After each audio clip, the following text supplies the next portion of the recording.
Okay, back with you on the Bronx Buzz. I told you I was excited about this segment, and the phrase that I use to describe it is that people don't want to be defined by their geography, but by their biography.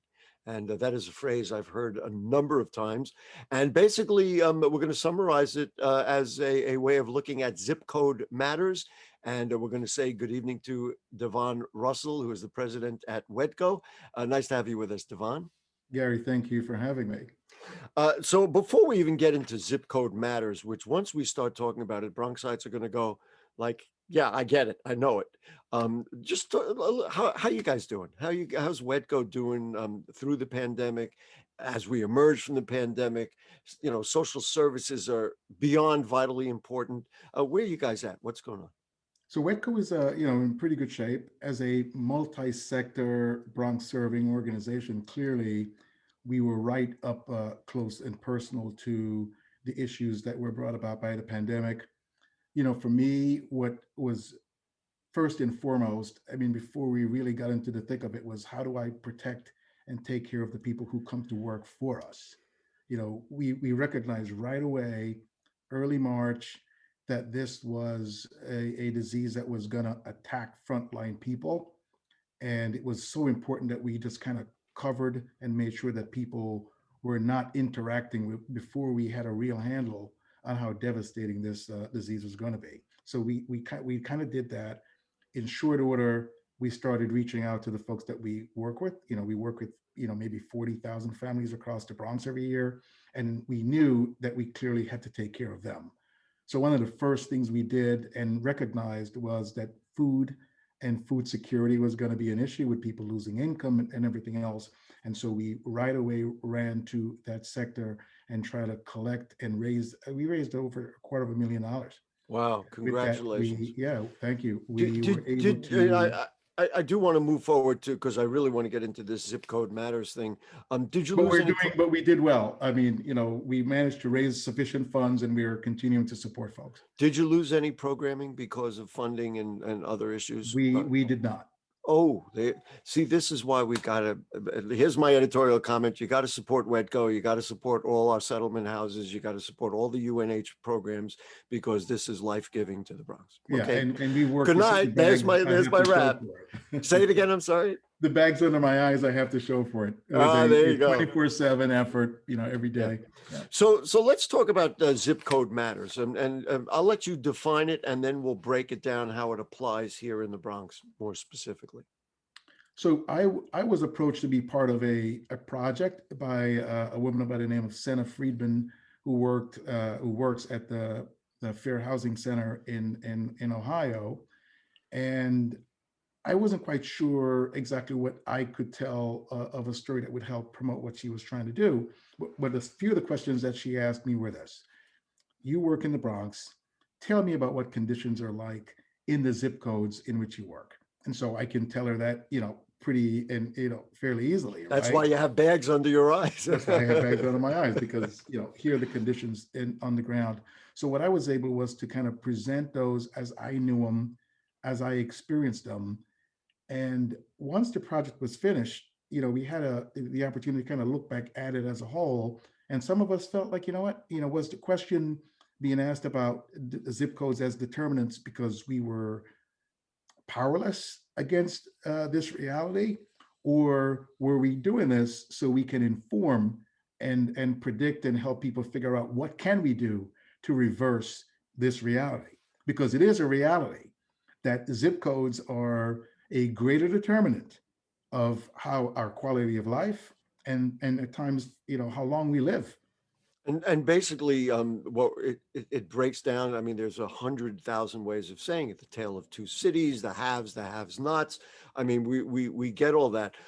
So one of the things that came out when there was a study done that showed that New York City schools were the most segregated schools in the nation, which is mind-boggling when you consider if you walk down the street in the borough of the Bronx, you're going to see people of every nationality. You say, wait a minute, why are our schools like this?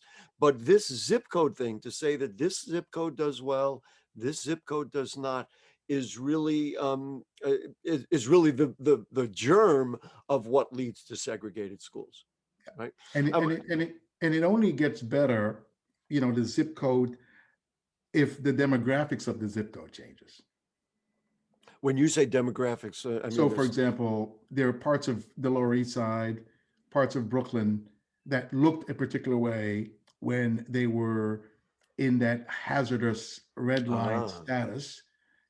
Gentrification, whatever you want to call it, mobility, people moving in and out, changes the way people look or their socioeconomic statuses, and boom, resources improve, schools are better, food is better, food access is better. And that's, again, another devastating problem. so then that's interesting. So that zip code changes and moves to a different place. But if you're still in a different zip code, how do you get Right. yourself there? And we are in the Bronx, in a place where typically things don't change that much. Let's do this. I want to show a clip. It's about a minute long from a film that was put out that you guys. I mean, this thing is, gestated into a real movement. So we want to show that, and then we're going to talk about number one, two, three, four, and five. What you or down to 10, what you think we ought to do to really address this serious issue. And it's not only the Bronx, not only New York City, Sure. it's urban centers all over the country. So here we go. Zip code matters. Take a look. So what's interesting more and more as researchers are looking at the impact of zip code, what we're seeing in many of our cities, almost 50 of the top 500 cities across the country, we're seeing variances in life expectancy up to 20 years. So when you start to map that out, what we know is that place matters, the physical place, the resources, the supports matter of communities. And so it really makes us think hard about how we're addressing health and well-being, but also as a community, how we're making investments in things like preschool, ensuring that all kids have access to high quality preschool, that we have a healthy housing stock, that we're addressing issues like lead poisoning that often occurs in the housing stock of our communities.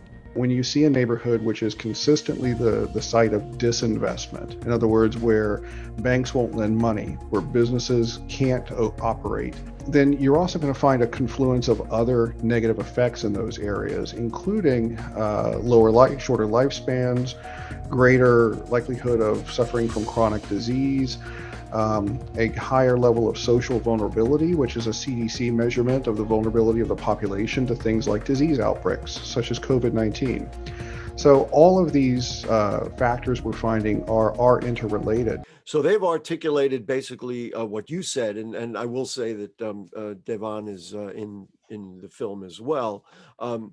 So let's talk about how do we desegregate New York City? The trend, are like the Jerome Avenue rezoning, which you know all too well. Is that the kind of thing that we need to do? Is look at a zoning plan and then make sure that it's grassroots up, or something else? What's your perspective? A zoning plan works if, again, we're targeting and doing very discrete, making discrete investments in the people who are already there. I think that's one of the things that you certainly are in touch with: displacement, right? When people hear rezoning, we think displacement, because you make the neighborhood better and it attracts people of higher socioeconomic backgrounds, et cetera. And then we get a change that we don't want. Or prices of housing become, so exorbitant that people who have lived there before can't afford it and they leave. So one of the things that we clearly need to do is to maintain families in place. And we at WHEDco, we do that well by insisting that when we build new affordable housing, we keep rents and make rents deeply affordable for people who are making, in some cases, 30% of the area median income, because we know that that's what it's going to take for people to maintain that. And the proof is in the pudding. Bronx Commons, boy, we couldn't be more excited about that project. Of course, it's not your project, but La Centrale further south in the Right. Bronx. Those are all really good examples of those Yep. kinds of things. And the other thing I have to say, having the Bronx Music Hall coming out of Bronx Commons Yes. is part of the vision, because culture, people's culture, certainly, I mean, you're preaching to the choir if we're talking about arts and music. This is how we empower people That's to have correct. self-identity and do better, right? That's right. And we see that all, as an entire and a whole fabric engagement with families. One of the things that we're doing this year more than any other is a push around civic engagement. And it comes in many forms, and we'll do it through the arts as well. Because if you're not voting and you're not a part of this process of electing folks who are going to represent you, what do we have? Mhm. And, I mean, and that's a yeah, new focus. and this particular time, and I'm sure you're well aware of the changing streams in Bronx politics. They're younger, they're people of color, they're people generally moving to the left, so to speak. And now we're going to have a whole new city council delegation. Yep. This is a tremendous, and of course, I've moderated a million debates. This is really an opportunity to do that. What's next for the Zip Code Matters project? Who's the target? Who needs to see this Yeah. so that So we can right now, the make the people who are change happen? viewing it, thanks to people like you, are the people who are sold and understand this for what it is, where it needs to be. And, this is one of the things that I've said to the producers. You've got to get these in the places where people are way disconnected from that reality, right? Kids have got to be educated about our history to know how this all came about. It just didn't happen because people were lazy. There are orchestrated systems that were at work that has brought this about. And so we have to get on that education and get it out to people all across the country, in schools, in suburbs, in inner city schools, everywhere, where people can really get to understand what we're up against. It's easy for me, being hyper local in BronxNet, and we clearly, this is our universe right here. But when I see national networks, and I'm not only talking about Fox News, but even CNN and other networks, NBC, ABC, and CBS, making comments about conditions in urban places, I cringe. They don't get it. I'm going to make sure they all see Zip Code Matters, They because they should. gotta learn. Listen, Davon Russell, I hope you'll come back. I hope Gary, this thank was, you. I yeah. promise that I will. All right. Let's talk education and how that fits into all of this. Good. Listen, Okay. WHEDco, was it WHEDco.org? Is that what we're looking at? WHEDco.org, Yep. One of the WHEDco.org. most important organizations in our beautiful borough of the Bronx. Thank The you, Gary. president is Davon Russell. And guess what? That's all for our show. Thanks to David Brand from City Limits and to Davon Russell, and we'll see you next week. Good night.